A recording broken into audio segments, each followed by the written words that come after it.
Hi everyone, welcome to Aquatics by Nature. I'm slowly getting to grips now with doing a bit more basic editing, so today I thought I'd start address what's probably been the most common question in the comments, namely what are the plants in this 28-year-old low-tech, no water change, unfertilised tank. In order to film this video I had to make a few adjustments to the tank, really just to make filming easier and make it a little bit clearer what plants I was looking at. So I thought it might be fun to film that. So if anyone's interested, there's actually a little bonus bit at the end of the video.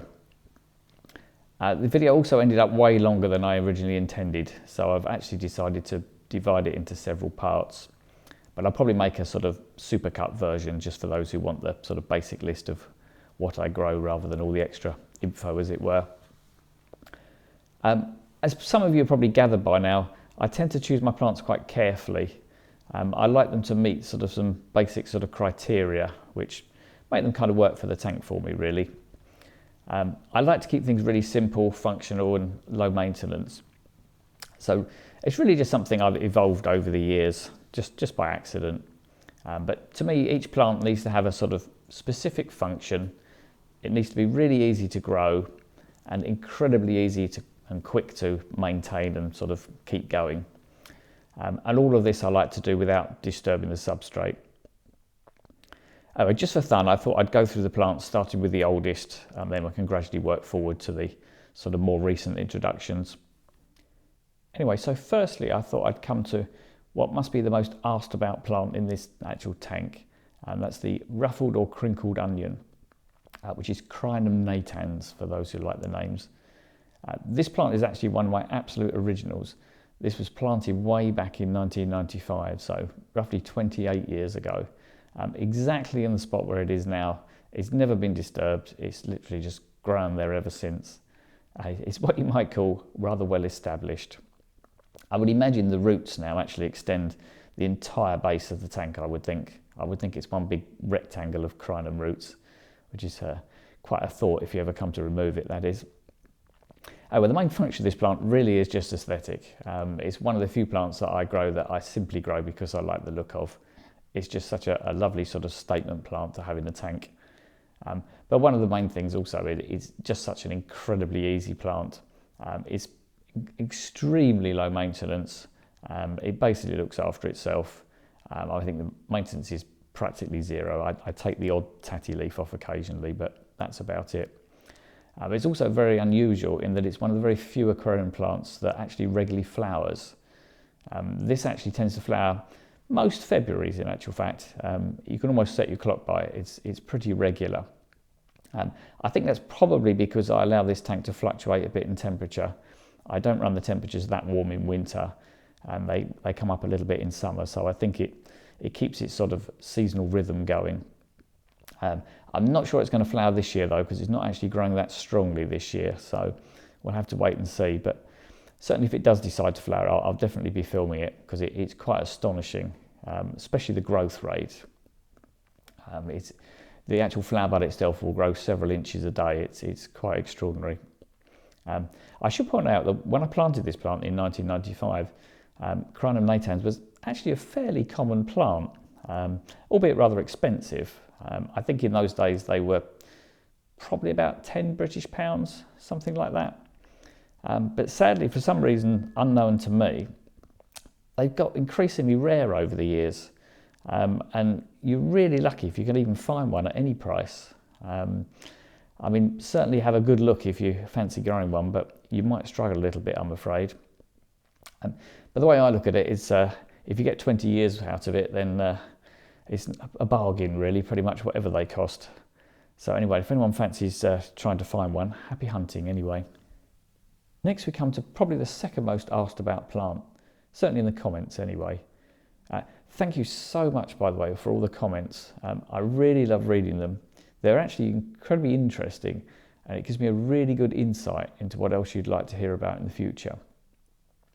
Anyway, on to today's third plant, Cryptocoryne wendtii, which is sometimes called the water trumpet, but you generally find the long Latin name, I'm afraid, is the one that tends to be used.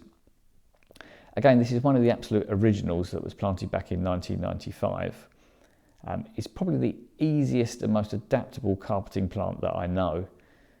It does spread a little bit slowly, kind of by runners, but if you leave it long enough, as you can see, it'll just colonise the entire tank. But one of the things I really love about this plant, it'll literally grow in any tank. I don't think I've ever had a tank it wouldn't grow in. It'll grow in hard water, it'll grow in soft water, it'll grow in high light, low light, unfertilised, fertilised tanks. It will literally go anywhere. It's quite an amazing plant. It'll actually even grow just in plain sand or gravel, providing you don't disturb it, that is. They don't like root disturbance. They do take, as I say, quite a long while to establish, so there's a little bit of patience needed, which is another reason that I never dig plants up, and especially Cryptocorynes. Again, this plant's function is really mostly aesthetic, mainly because it is such an easy foreground plant, which is quite unusual in terms of foreground plants anyway. So I'm afraid if you're expecting it to be one of the plants that sucks up all your nitrates and things, it's not really going to help very much because it grows too slowly for that. But it is a really good way of maximising plant mass in a tank. And at the end of the day, the more sort of basic healthy plant mass you have in a tank, you'll find that you'll get far less in the way of algae problems, and the whole tank will just balance better. It kind of epitomises my sort of philosophy of being incredibly easy, and as I say, arguably the easiest plant you'll ever find, especially if you're looking for something for the foreground. As far as maintenance, it's also virtually no work. I will occasionally remove a few tatty leaves or give it a little bit of a trim if it gets a bit too tall, but it's about as low maintenance as you can get. It's also great because I can do it without disturbing the substrate, which, as many of you know, is something I like to avoid anyway.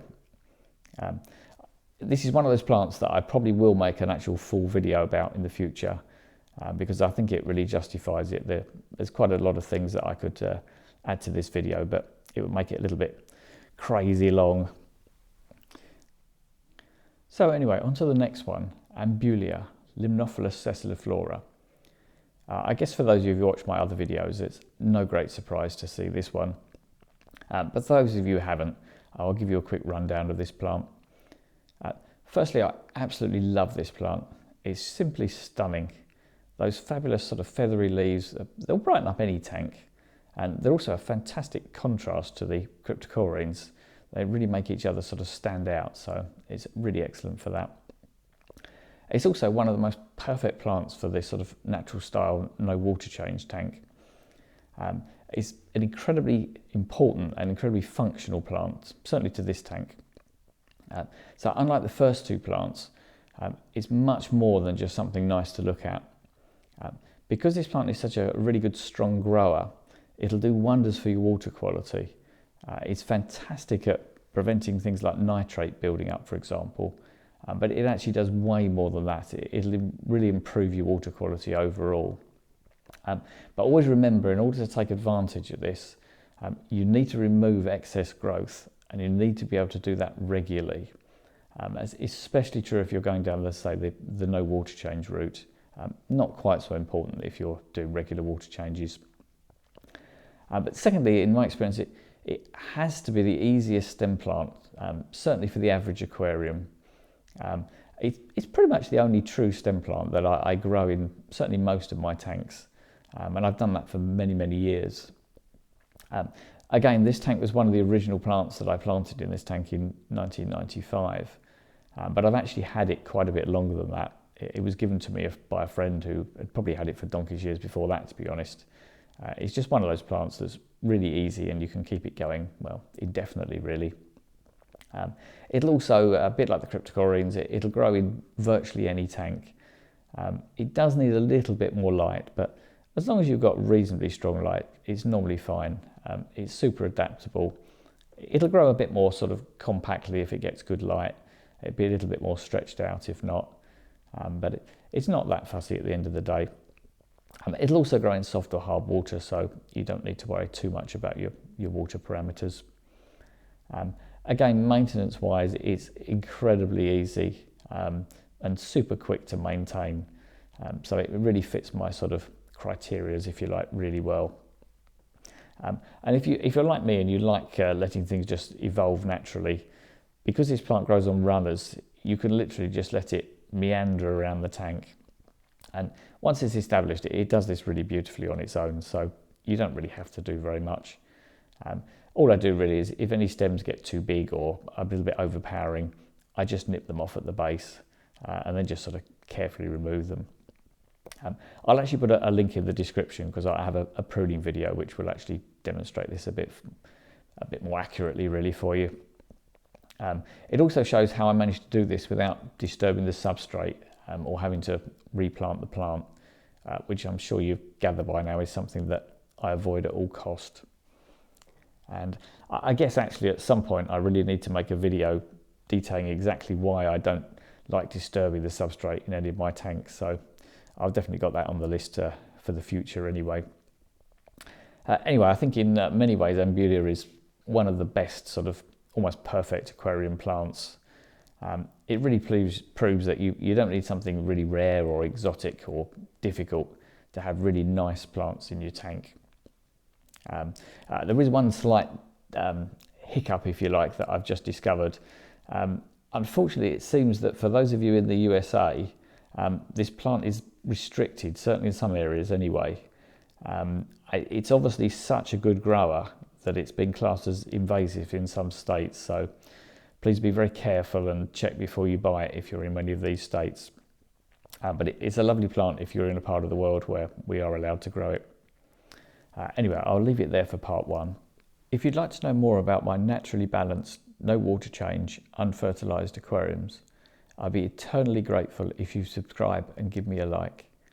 And if you'd like to help this channel grow further and reach more people, please share as well. That would be wonderful. You can also check out my playlists, but most importantly, enjoy your aquarium.